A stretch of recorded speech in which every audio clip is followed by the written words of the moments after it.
Emotionally unavailable. Welcome to Emotionally Unavailable, the podcast where we dive deep into the world of emotional availability and intimacy. I'm your host, Melissa Hepner, and I can't tell you how excited I am to have you join me on this journey of self-discovery and connection. Whether you're navigating the complexities of relationships or exploring your own emotional landscape, this podcast is here to inspire, empower, and entertain. So get cozy and let's explore the depths of human emotions together.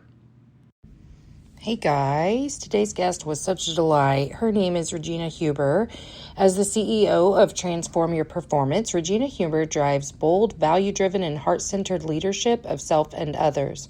Her eclectic experience on 5 continents started in Germany and includes leadership positions at the Boston Consulting Group as well as ownership of businesses in Argentina, Brazil, and the U.S. This experience shaped her into a multicultural transformational leadership coach, international inspirational speaker, and author of Speak Up, Stand Out, and Shine. She also co-authored 3 other books and wrote numerous articles for magazines in the U.S. and Africa, where she has been featured by multiple media outlets. In 2021 and 22, she hosted her own TV show titled What's Your Spark? Regina is a conversational intelligence enhanced skills practitioner. She created 3 signature coaching frameworks: powerful leadership transformation, I don't know what I just said, new paradigm leadership, and get your dream salary. She has a passion for travel and dance. For more details, you can go to her transformyourperformance.com. And let's see, she's got some offers for us. We've got website links, LinkedIn, YouTube, Facebook, Instagram, her Rise to Lead podcast. And she's got books, Speak Up, Stand Out, and Shine, and Living My Freaking Amazing Life, Create the Life That's Perfect for You Anywhere in the World, in parentheses, the Different Leadership book. So how fun. I will make sure every single one of those links is in the show notes, and I hope you guys enjoy. Happy Monday. I hope it's magical. Emotionally unavailable. Hi. You. Hi, how are you doing, Melissa? Doing well. Sorry, I was responding to someone. So I saw that you are a transformational leadership coach. I love your ear. Oh my God, and your ring. I'm obsessed with your jewelry and your glasses. Okay, great. Amazing accessories. I'm so pleased. Thank you. And I love your glasses too. My previous glasses were red. Really? Yeah. Well, these are just readers, and I'm like far beyond what these provide now, but I love them because they're good in between glasses. But I'm going to be so sad when they finally break because I really like them too. I actually stole them from someone. I borrowed them and never gave them back, but whoops. Okay. I would like to know how you got to where you are. Like, what was your backstory? Because I know for me to be in this entrepreneurial space, there's a whole backstory, right? Like I went through a dark night. I went through transformation, healing, spiritual awakening, and mine all followed. Really, I had CPTSD from a really extensive history of childhood trauma. And so, that was the stuff I was dealing with later in adulthood without realizing that I needed to, for so many years. But I just wonder, what's your story? Well, there are many stories. And actually, that's why I also wrote my book last year, Living My Freaking Amazing Life. I grew up on a small farm in Germany. And, a lot of people talk about childhood trauma, but I think we often forget that actually even not so-called non-traumatic events sometimes can have a similar effect, and we can just carry stuff around through our entire life from experiences that we don't even remember. So I'm just going really deep with this for myself, and again lately, because I've now started working with this new method, but it's really about so I lived on several different continents, right? I think you might have seen my bio or not. Mm-hmm. And, I call myself now looking back, the shyest kid in town. I actually grew up in a tiny little village, and I had this adventurous spirit inside of me at the same time, and I was very curious. I've always been very curious, and I wanted to see a piece of the world. And that's how I moved abroad. First, I moved to Munich, but then abroad and to other places. Later, once I started, it never has ended since You then. love it. You just I travel. really just love it, and I had to start from scratch several times in my life. Yeah. And I, of course, now know that we all created for ourselves for some reason that is not always transparent and obvious to us right away. And so I owned businesses in Argentina and Brazil. Before that, I worked for the Boston Consulting Group in several different locations as well. I was sort of dropped into a leadership role at age 27 in Spain, where I just moved to. And all of that together brought out different things in me. Wow. And so I really, I think it's this eclectic background that made me who I am. In Brazil, I had an experience with a business partner that wasn't as expected or as desired. And it eventually brought me to this business and to found Transform Your Performance, which is a coaching, speaking, and training business. Wow, right on. So looking back, were there things in your childhood that you feel like probably were adverse experiences that you didn't necessarily recognize that like until, not just young adolescence or early adulthood, but later in adulthood? Definitely. And there are a lot of memories that are actually only coming to mind lately as I am looking back more intensely again. So, for example, there's something that's very obvious, and a lot of people have probably experienced something similar, is growing up with scarcity mindset, right? So lack mindset. I was the oldest of 5 kids, and I grew up in a time that was still closer to post-war Germany, and my parents did not necessarily have a lot of money. I grew up on a small farm. I come from a family of 2 lineages of very hardworking farmers, always working extremely hard for a little money. So I grew up in that mindset, if I wanted that or not, and if I wanted it to be true for myself or not, right? And I also, as a probably 8-9-year-old, I would often do, at least in the summer when it was possible to go by bike, I would do the family shopping in a close by town, and I would get a list and a certain amount of money.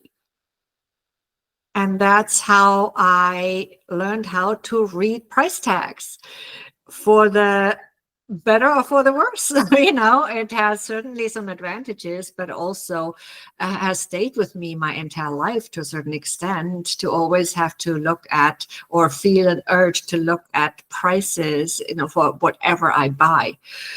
So this definitely left a mark on me, because the money was counted. There was a limit to it.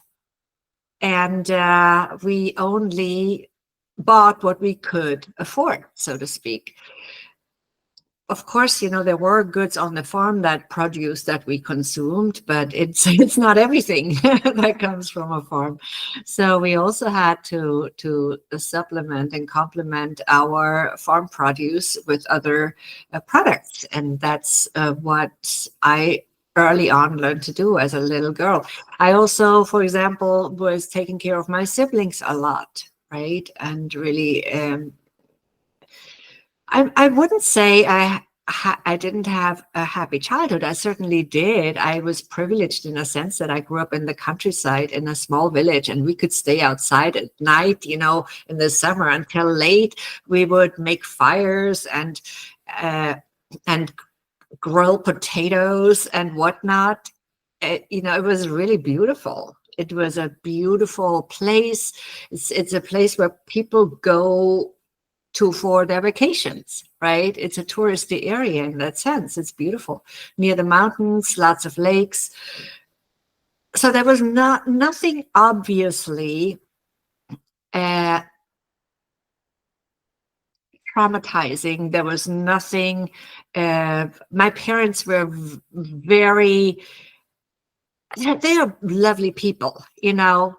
Right, but I think you're making the perfect point because like I'm a therapist and I've got people in two camps. Either they're in the camp I was where we had very blatant abuse and neglect and all of the things, abandonment. Real easy to pinpoint, real easy to hold both perspectives that, you know, it wasn't about us, it was about them, all the things. But then my other set of clients, they had normal childhood. They couldn't really, they would have a low score on the adverse childhood experiences list. They would nothing necessarily to pinpoint, but they're the exact same as me. Like our wounding is the same. It may have been created differently, but that's what I started to notice is it really doesn't matter because especially in homes where like farming or any other really hard labor or a scarcity mindset. I like to talk about like the neglect wound a lot about how like you are left to figure stuff out on your own. I don't think that was anybody's intention. And you don't have to make anyone a villain or a demon to say that. But we all were. My generation and older, nobody helped you figure stuff out. Like you're at the store learning price tags and budgeting and all the things by yourself. That is the same way we were dealt. Like we tended to our own emotions, we tended to our own crises, and that's how your neglect wound can be created. And then when you are put in charge of younger siblings, especially as the oldest of five, my husband's the oldest of five, there's a lot of betrayal to be felt within that because lots of just normal family dynamics happen. And, you know, we're left to feel like you like them more, you choose them over me or whatever, because, you know, the oldest, you seem so much older from the time that second one comes out. You know, like you're the oldest. I mean, you might as well be grown, like whether you are 2 when that one's born or 7, you are grown. You can take care of yourself because it's such a stark contrast, you know? But I just think that I love hearing that in your world, it was a beautiful childhood. You can't pinpoint any one thing that was just so traumatic. And I think that's the point is that we don't have to try to find hurt in our childhoods, but we do have to understand how our wounding was created and that these things that are viewed as very normal did have a lasting impact on us. Right. For example, we were never, I cannot remember ever being hit. I cannot remember ever being hit, you know. On the other hand, I do remember that I hated going to kindergarten. And I do not remember the day I was dropped off for the first time, but I can imagine that was not a very pleasant moment for myself. Because I do remember that one time, my brother and we locked ourselves up in our room so we would not have to go to kindergarten. And they had to lure us out of our room with presents, with gifts, anything that they had, you know. It wasn't even any toys. I remember I was given a tablecloth at a young age, just because, or was it a tablecloth? No, it was actually a towel, and you know, but it was something that they had that they could give us, and I can't remember what my brother got actually, but you know, and otherwise we would not have unlocked that door. I also remember, for example, that I was sleepwalking, which is interesting. I don't know what it means in this context, but I was sleepwalking as a child. So sometimes they probably had to lock my door so that I would not fall down the stairs, you know, because we were on the first floor. So these are things that we remember, Yeah. and we think, oh, it's a fun fact. Maybe it wasn't so fun in the moment. Right. Yeah. And I think also we are so conditioned to compare and to say, well, other people have it worse, so I don't need to address my stuff. And I don't think that you have to put yourself in some deep, dark depression over your childhood or memories or any of Yeah. that. But we were also taught to minimalize and trivialize all of our experiences. So, I mean, especially you're looking at your hard working parents and you're as a child looking at them going, and I bet you, well, I won't project. My grandma would have made sure I felt this way, but it was very like, man, I bet you their childhood was 10 times harder than this. They had to do this, Oh, they had to do this, they had to do. So then immediately, even as a child, you're learning to condition yourself to don't pay attention to my needs, don't pay attention to my wants, my desires, my hurts, my happies. None of them are as important as the fact that my parents, when they were this age, were doing this. and in fact, my mom had to get up early in the morning, like 4 or 5-ish, to work at the farm first before walking to school. And there was no Mhm. school in the village where she grew up. So they had to walk like 4 kilometers. What is that? Like 2.5 miles Yeah, wow.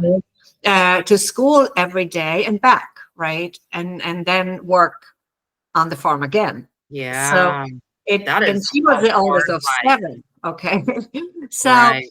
uh, so there's that backstory. And I think as we hear these stories, and they only had really bad shoes to walk to school in the winter, they got an orange for Christmas, and these Yep. type of stories that we hear, and they get they again, they seem innocuous, and they teach us something. So it's valuable information in a way, and at the same time, uh, it's also like we take on that pain in a Mhm. way, because we love our parents, don't we? Or most of us Right, do, right. especially as also, I think as very young kids, most kids, even though their parents might not be such nice people, they love them anyway, or they just know that they depend on them at least, right? So they don't really Right, I have. mean, the police are usually having to tear the child away from the parents when they're removing them from custody.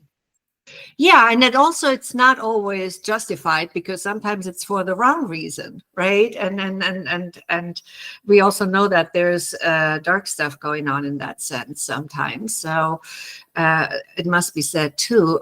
But yeah, to your point, yes, of course, because children do not have filters at a very young age, and they don't know how it could be different potentially, unless they see it with their friends, right? Now, I believe that, what, it's not also to blame. It's not to. That's not the purpose of remembering these instances. It's really more about, okay, what could these instances do in our current life? Um, in terms of, now I call it now reflections, right? Because when we do not transmute the emotions that we could not fully express then, for whatever reason, maybe we were not allowed, or we thought we were not allowed, or whatever it is, right? Then those emotions, they find new reflections as long as we do not dissolve them. And that's that emotional transmutation that I think is worth talking more about, really dissolving those emotions. We call it patterns oftentimes, but are they even patterns? Well, they are really reflections of something that is still in us, undigested. And do you think that's why we are reflecting and attracting the people that we are, is specifically the untended emotions that need to still be seen? Do you think that's the point? Yeah, absolutely. So now I do believe that. and I don't even know that we attract people anymore, because I believe that we create everything and everyone in my universe, and everybody can have different, perspectives on that.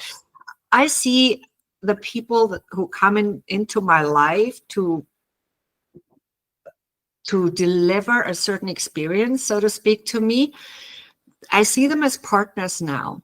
They are partners, even though that experience might not be my preferred experience or my most desired experience. And it might actually be quite unpleasant in the moment, right? So I see them as partners for me to allow me to have that experience. And now that I know this about my emotions, I can use this experience to dissect it a little bit and say, okay, you know what? Maybe this is an opportunity for me to, and this has been given as an opportunity for me to feel my emotions in a way that it actually makes sense, and to breathe through them until they dissolve. And that's What if you're having trouble? Mhm.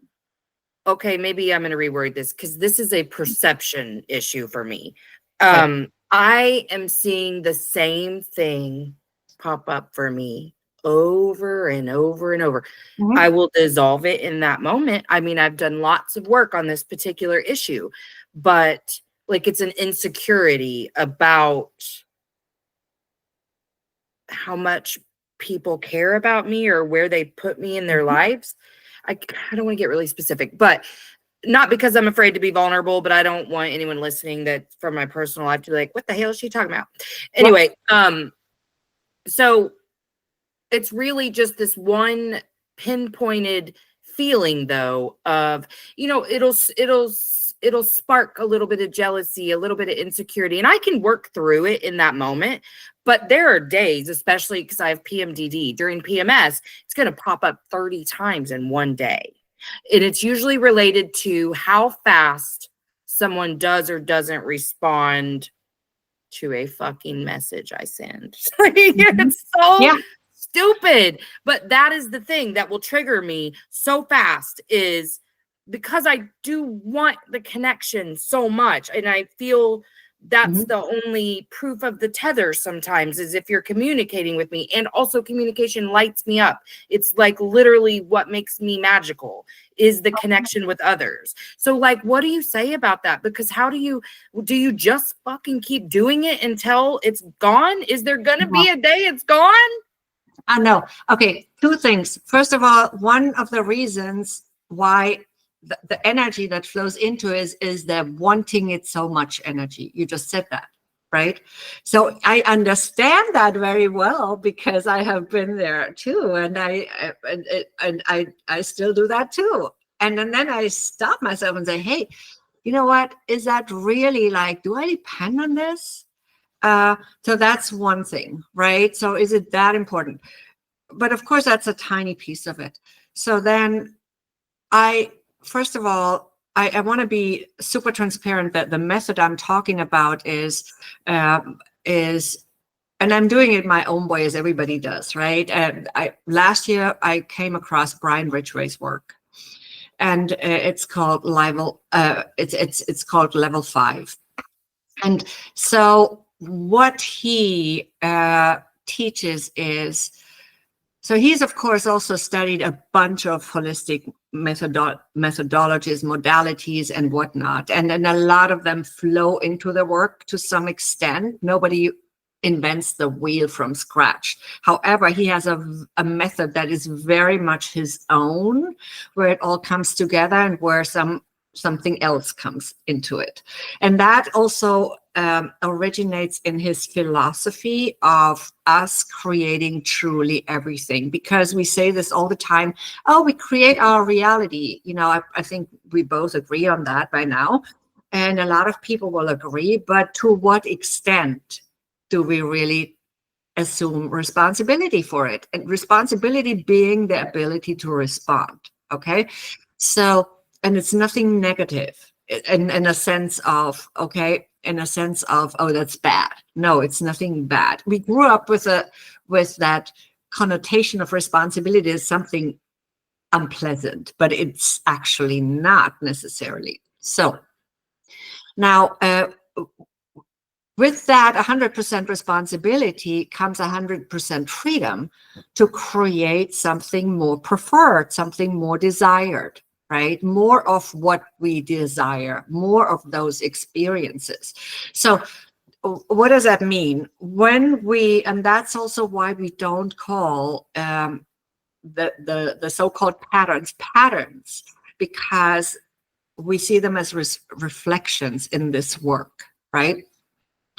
And so I have created a new page if people want to check it out, how I do it in my own way.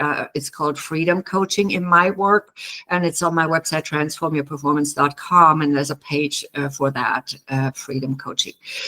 That gives them probably a little bit of an idea, right? So what does that mean? So he has a very specific breathing method that is actually the way we would naturally breathe if we hadn't forgotten it, to keep it short, right?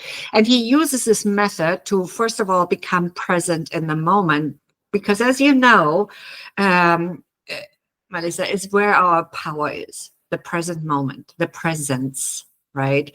I mean, a lot of people are familiar with the book, The Power of Now. Now, whatever you might think of Eckhart Tolle or not, so it's not about the person, right?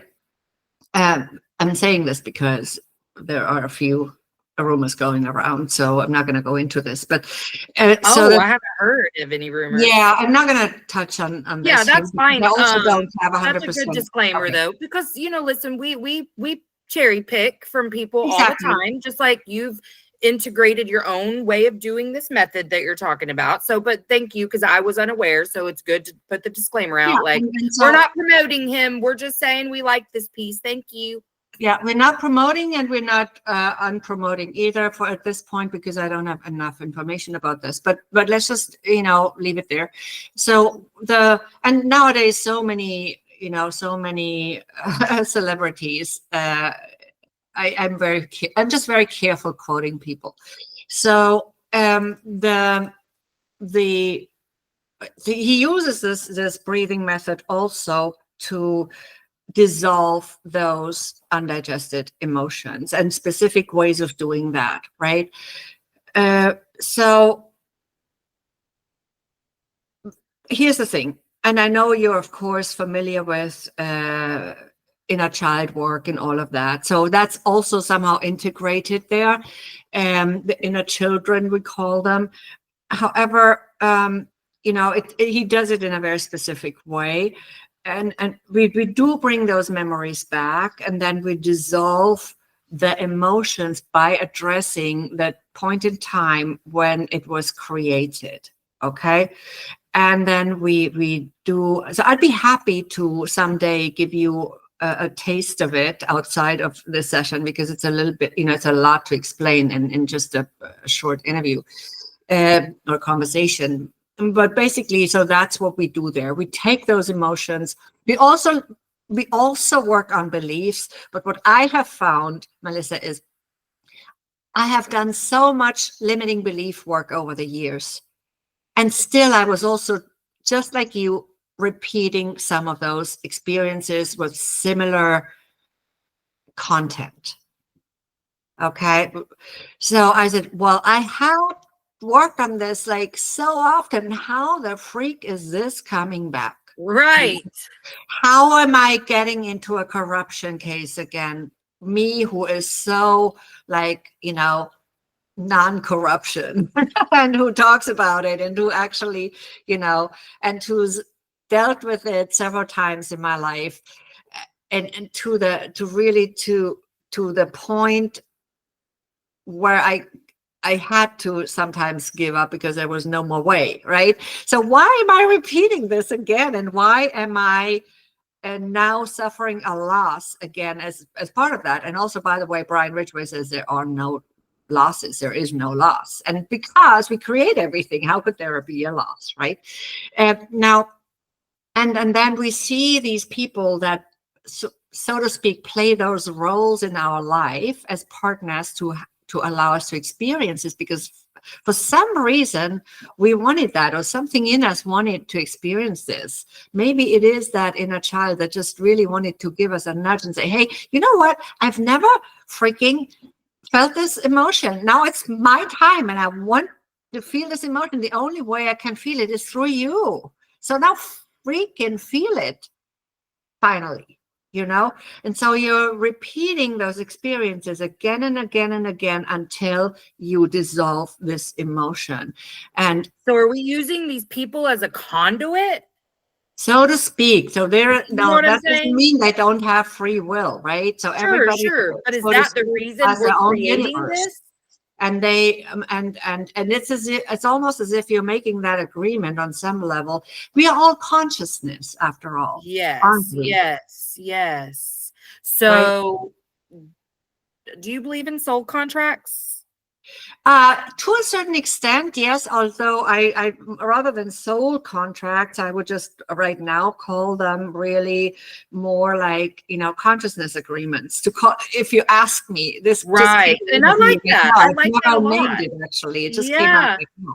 Consciousness agreements. There you go, Regina. Yes, because it takes that connotation away from it a little bit, because oftentimes we do this work of resolve well, and you do have the free will to walk away from anyone at any time, right? Absolutely. And yet and then yes, you have the free will, and at the same time I don't consciously create a situation for myself where I'm cheated out of $30,000 or whatever, as an example. Right. Or a situation with a fraudulent business partner, as I had in the past. Did I consciously create that? No, I did, however, somehow create it. And I take now full responsibility for it. I actually also did that in the past, but differently. Here's the difference. I said, okay, yes, I stepped from a victim mindset into a self-empowering mindset at some point, so that I could resolve the situation. Absolutely true. I knew that a long time ago. However, I still repeated similar experiences. Maybe this time it wasn't a fraudulent business partner. It was a real estate project that seemed like, a safe bet, and somebody stepped up and helped me create an experience for me that was very frustrating and very, I don't even want to call it painful anymore, because it's not the situation that's painful. It's us who project the pain into it, right? So I had to ask myself, okay, hey, what is going on? I've already had enough. I do not want to build more resilience at this point. No, thank you. I just wrote an article about this the other day, and frankly, there was somebody also. It's like me being like, I don't want to be strong anymore. I'm not strong. Don't call me strong. I am great, but I don't want to identify that way anymore. More of that, because I need to build more of that. That's not my goal, right? So what I want is to create more preferred experiences. That's what I want, and that I think is what most people want. But we use the excuse sometimes almost of, oh, I'm building more resilience. No, I don't want that anymore. And there was even a potential podcast guest who wanted to come on my podcast, and his main topic was going to be, his focus was going to be on resilience. I said, sorry, but I just don't want to do that. I really do understand. I mean, like, for people who need that, I get it, but I'm far past that. I am really in a place where I'm looking for more preferred experiences. Like, I've designed my life to be the way that I want it to be. It's not all the way there, but like, I'm living a life that I'm in love with. Whether I've received the financial abundance yet or not, I am in love with my life. Yeah. So I don't need to build more resilience. Thank you. Exactly. So yes, we all need resilience. There's no doubt about that. It's a good thing to have. And at the same time, there's a point where I said, okay, I have enough of it. I also, as I said before, I wrote my book, Living My Freaking Amazing Life, last year. So it's also a leadership book. I put in a lot of leadership content in terms of, yes, how to lead yourself and others better, right? It's also that. And it's also a book to inspire you to live life on your terms. As you just said, you're living your life on your terms, Melissa. And a lot of people don't find the courage to do that. And does that mean, though, that my life has been like always going uphill? No. That's also why I wrote the book, because I want to inspire people to really also find the opportunity in any of those valleys of life, right? There's an opportunity in everything. And then the opportunity in the context of what we're talking about is to dissolve your emotions and then to create more of what you want. And there are other opportunities. There are learnings, of course. Yes, absolutely. We accumulate more wisdom over a lifetime, hopefully. And we want to live it. Well, I want to, not everybody. So I want to live adventures. I'm curious. I'm a very curious person. That's the way I wanted to live my life. Does that mean you should live your life that way? No. I don't want to inspire you to live a life like mine. Yeah. Right. I want to inspire you to live a life like what you want. And being honest about what your desires truly are. Yeah, which a lot of people don't even know. And I include myself in it too. I've gone through those phases too. And they come back sometimes, as we want to maybe step into a new chapter. So it's very important to gain clarity on what we truly desire. A lot of times we think we want something. It's really something that other people want for us. That's so true. I mean, that's another condition of childhood, is learning, well, I say a lot that as children, we are taught to turn off to our intuition and our own voice because we are taught compliance. And when you are making a child just live in compliance, that doesn't leave room for judgment, tactical, thoughts. And I just don't think you get a lot of problem solving skills that way, because you are doing what you're told and doing it how you're told. So at what point are you going to learn what's good, what's bad for you? What is scary? What is exciting? How does exciting feel? Because when you turn off to your intuition, we were also leaving our bodies and not being connected to the senses that are coming through. Anytime you do experience an emotion or just an experience in general, you lose the connection to your body. And I just think that was the biggest part for me in healing a lot of the wounding, was coming home to myself, learning where I feel things when I feel them, and living more in my heart and not in my head, and going with the flow more, because I can listen to my intuition and say, oh, this feels good to do right now. I mean, that's how I run my entire entrepreneur businesses right now, is just, I follow my natural energetics. If I'm not feeling a certain task, I don't do it right then. I do the things that light me up to give me the energy to do the things I don't always want to do. I don't do a lot that I don't love to do, but there are some tasks that I don't love, or my body is extra tired. But see, as children, you had to work through the fatigue, you had to work through exhaustion, you had to work through whatever the work was in your childhood. We all had it. And we were taught from a very, very early age, don't listen to your natural cues. Just do what we tell you. Don't dream. So your creativity is stifled, right? Yeah, be practical. Don't daydream, all of that. And also, and you mentioned a word, and I want to come back to, you said we didn't learn problem solving, but why are we even using that word? Why are we not told as children to language that actually is more more advantageous to us? It's more beneficial. Why are we told to say problem solving instead of solution finding? I like that. Yeah. Well, I mean, let's face it. we were all raised by people who were not emotionally intelligent or emotionally available. So, you Or, know, conditioned to use a certain language too, which we all are. yeah, We all yeah, are doing yeah. that, right? I'm still ridding myself of all kinds of words and phrases.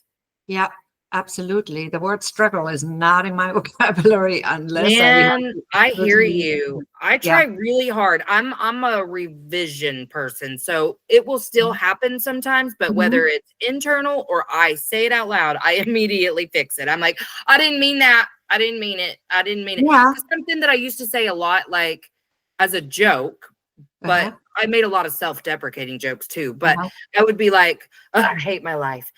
Every now and then I will accidentally say it again. And I'm like, oh, no, I didn't mean it. I didn't mean it. I didn't mean it. Like, I love my life. I'm so sorry. Like, And here's the thing, though, we really, it really makes sense to watch our language because something said that in you.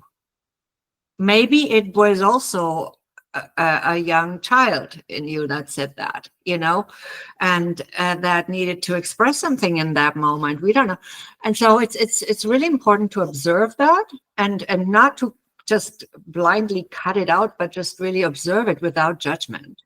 Just become the observer of it, and then gradually change. And also, I wanted to hint to something else that you hinted to. It didn't necessarily mention exactly the word, but body sensations. They are so important to really listen to our body sensations, notice them, because they're also related to our emotions. And when we heal one, or I don't even know that I want to call it heal, when we address one, then we address the other. I agree. Yeah. They do go hand in hand. And I think for me, gosh, I remember a time, and this wasn't that long ago, where the only way I would know that some emotion wasn't being dealt with is because my back, my shoulders, and my neck would hurt very bad, and then that would clue me in to, oh, I'm mad because I'm overthinking and it has created a lot of tension. So that was after just learning. Like before that, it was all autopilot. I was just pissed all the time, intense, and hurting all the time. But then once I started to do the work, I was like, what are things I can do to clue in that I'm overthinking? Because I wouldn't realize it was happening. I was living Yeah. inside of my brain. And that's what I did. I clued into pain. And when I did that, just learning like, man, I have really created a lot of damage in my neck and my shoulders just from how tense I've lived this life. 40 something years I went without even recognizing that I was like tense all the time, contracted, bracing, ready for impact. You know what I mean? Yeah, I get it. And also, you said, you were pissed all the time. Well, when I noticed also that a lot of my anger was actually sadness or fear, right? For a lot of people. So we usually say that there are three emotions that we want to address: anger, sadness, and fear. And oftentimes anger is at the root of it. There is sadness or fear, or both. I used to say Yeah, I think mine often was in the mostly past, fear. yeah, in the past, I used to say often, I cry of anger, not of sadness. But that wasn't really true, because underneath it, there was sadness or fear, you know? And when Yeah. do people get I angry? think When they don't feel safe. Well, yes. And that was the thing for me. There was so much, I'm sorry, I have a hair on my face and I No, can't get it. yeah. Um, there was so much fear for me. I didn't have safety within me. So nothing was safe. I lived in a state of survival from the time I woke up until the time I went to sleep every day for years, my entire life, until I hit a really bad mental health crisis and was forced to learn how to come out of that. And I had no idea that that's what I was doing. And I have recognized that I was so afraid, like so many of us, to feel the feelings, because I thought that it was going to hurt as bad as it did the first time I felt it. So sometimes it was just the fear of rejection or fear of loss or fear of neglect or betrayal or abandonment. It wasn't like I didn't have any real evidence that those things were going to happen. But in my world, I had to assume they were at all times in my survival mode. That's also why it doesn't matter what type of fear it is. It's just fear. In reality, no one can reject you if you don't let them. It's in you. No, I mean, and that's the hard This part is the to thought work for our listeners. I know you know that, right? Yeah. Yeah. I mean, and you know, that's the thing is I in efforts to meet people where they are, I understand that when we say things like that, it can be very triggering for somebody who hasn't reached that level of consciousness. I know it was triggering for me before I did, you know. I remember being like, really? Oh my God, I was such a bitch about it. But like, I remember a friend of mine was on here. We became friends through the podcast, and he was talking about victim consciousness. Ooh, it pissed me off. And I was like, well, we're not going to trigger people like that. I was triggered. Okay. And this was like early episodes. And, now I'm like, oh, I get it. Okay. I've reached that level now. So, you know, we're on level 4. So I get it. Okay. Victim consciousness. You were just on a higher level than me. Okay. But it's so true. And I do hope that people know that we understand and we're not judging anyone for where they are. No. But the truth is, when you do get to the understandings that we have, you know that you aren't a victim unless you make yourself a victim of the things that you are perceiving to happen to you. And I'm not talking about, let me be clear, I'm not talking about when people are actually like abused and things like that. I'm talking about the experiences that we create just in our mind, where we are viewing something as a rejection when you can only feel rejected if you reject yourself. Yeah, when you have that thought, right? Because it's a thought. It's not really a feeling. It's a thought. Right. It's a series of thoughts. Right. And our brain's not designed to feel. It's designed to think. Yeah. So here's the thing, right? I believe that's why you're here on this podcast, to really share this type of thing. Because, of course, we're not saying we master all this. We're not saying we are free of it all. That's not what I wish I was. Shoot. That's not what we're saying. We're saying we're observing from that perspective, right? And we are doing our best, because everybody's always doing their best they can to address and to change what we want to see changed in us, right? And having the awareness, it's really about awareness, having the awareness and the self-awareness, which is, by the way, so important for leadership, because I work a lot with leaders, right? So self-leadership is the most important thing of all leadership. It's the most important leadership behavior and trait and characteristic. And at the root of that is self-awareness. How do we get to self-awareness? Through self-discovery, self-observation. Yes. And that's when it's not about judgment. It's not about judging yourself and say, oh my God, I didn't do this right. No, there's no right or wrong. There just is. There just is a behavior. There just is a feeling. There just is an emotion, a sensation, whatever it is. And it just is. So now the question is it something that you prefer or not? And then if it's not, then you address it. And there's zero judgment. Okay. So if the victim mindset if you notice that it doesn't really serve your preferred vision of your life or whatever it is, or your preferred experience, then you'll have to address it. You have to nothing, but you'll have to address it if you want to create that change. It's not because somebody else says you have to. It's just like, okay, if not, maybe you're just going to stay in that same Right. Do you want more of the repetition same, of, or do you want change? What do you want? exactly. Maybe you prefer to stay the same. If that's where you're at, okay, That's that's where totally you're at. fine. No Yeah. judgment. Yeah. Yeah, I love that. So yeah, because who am I to judge what's good or bad for you? There's no Right. such thing. You only want to know what you want. Right. Exactly. And we hide so much from what we want because because we're assigning morality or meaning to the things that we want. Even we have to judge even our desires.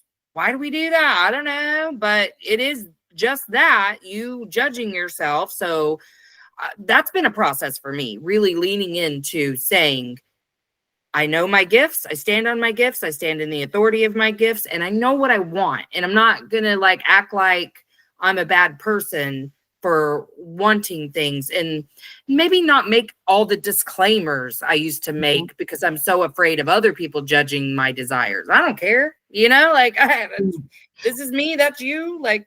That's whatever. Yeah. So what this method has given me really is like a greater sense of freedom, of power, and of peace, because it's becoming a new way of living for me, and also for the first few clients that I've had the pleasure of supporting in this way. Why? Because when you're really open-minded, this is only for the really open-minded. I'm not saying if you're listening, you're not, okay? It's just really, you got to be very open-minded.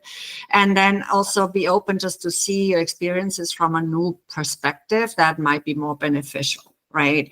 And if that's not you, then maybe it's not for you. But if you are open-minded, curious, and ready for a shift, for a change, then it can very quickly lead to deeper self-trust, clearer decision-making, and really just, first of all, more preferred responses by yourself to whatever is happening in your world, right? Whatever you're creating, actually, because it's not happening to you, but for you, right? So how is this for me?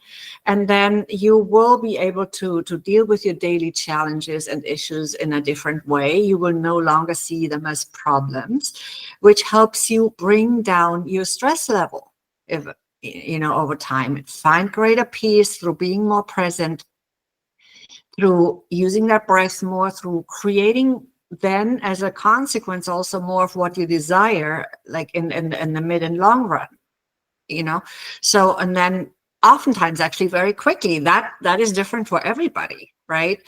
So as I said, for me, it's a new way of living. I wanted more freedom, power, and peace. And power is always inner power, of course. And we have it already. We cannot get more power. We have it already. However, we're not aware of it. We don't recognize it enough. We don't know how to access it. We don't know how to use it. And that's what I mean, right? So also I want to say that a lot of people still use affirmations, right? And they are so counterproductive a lot of times. They hardly ever work. It's not that they never work, but they hardly ever work. Because sometimes, especially when they are very different to our current physical reality, what we see with our physical eyes. And you say, for example, the typical example is, I'm super rich and you're broke. Well, your subconscious doesn't believe that. And it tells you, oh, yeah, you wish, right? So, but it's also that, your subconscious perceives like a high risk of that sometimes that happens, right? You want something, but you don't notice that there is a risk and that you attach to having that, actually. And it's in your subconscious because there's some memory or something, or some perceived risk of receiving something that you don't want, actually, together with what you want, so to speak, right? Like maybe as an example, you would like to shed 50 pounds or whatever, right?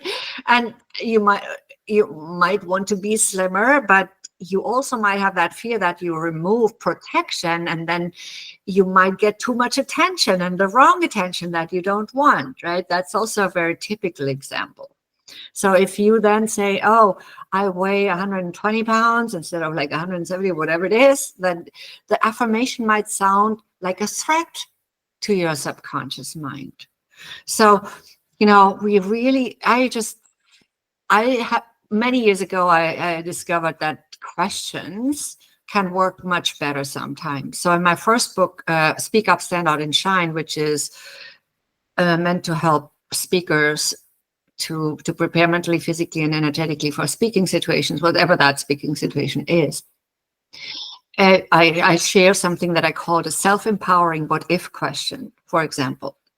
So what if I could make a huge impact to this audience, or what if they could actually like my message, or what if, you know, just like positively phrased what if questions, or what if my message makes a difference in just one person's life today, you know, so just to really distract yourself away a little bit, so to speak, from your nervousness toward a potential positive outcome, or expected or wanted outcome, I should say. And this is just one example of such questions, right? We could use Noah St. John came up with affirmations instead of affirmations. Maybe you've heard of him. He has books about it where he asks why questions usually. Why is it becoming easier for me to for example, right? So your brain picks it up more easily and accepts it more easily as a possibility than an affirmation that contradicts your subconscious, because it's a possibility. And plus, then your mind will look for solutions, for potential, you know, ways. Yeah. Because, you know, when you were talking, I thought to myself, oh, wait, there have definitely been a couple of times doing affirmations that I heard, but, you know what I mean? Like, yeah, maybe they would still work, but if you repeated them a million times and not 10 times a day only. Right. No, affirmations, for them to work, you have to be very consistent with them to really permeate that really deep psyche. You have to be, there are some that were easier than like others, like starting to say everything works out for me. I got proof of that so fast that it's easy to say it. And you know what I mean? It's general enough. Right. You know? So it's not that specific I'm saying, you know, there are some, I'm not saying they never work, but they are tricky, and I get it. I see what you're saying. Yeah. And so, and Brian, for example, calls them quantum questions, and he also has some other types of questions, right? And why is it true now that, for example?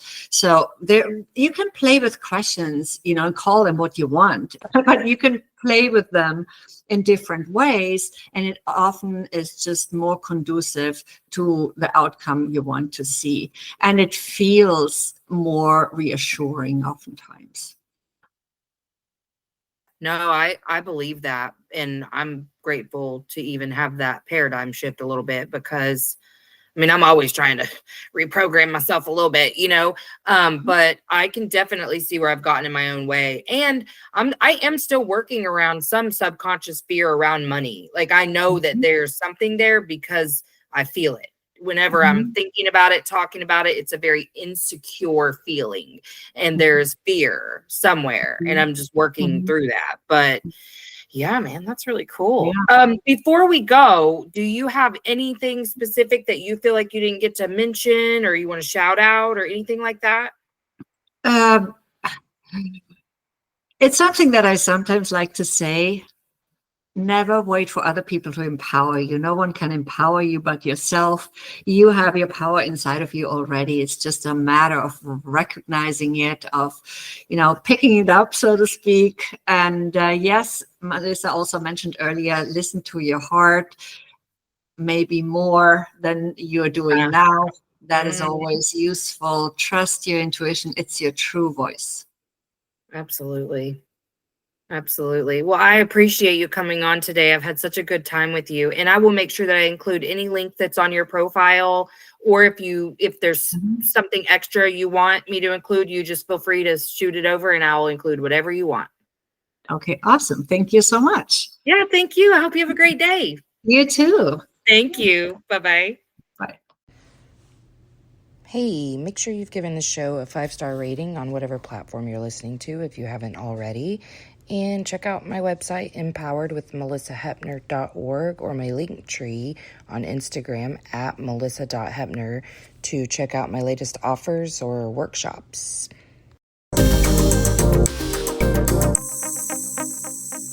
Emotionally unavailable.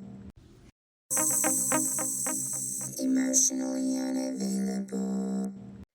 INDEPE and cut.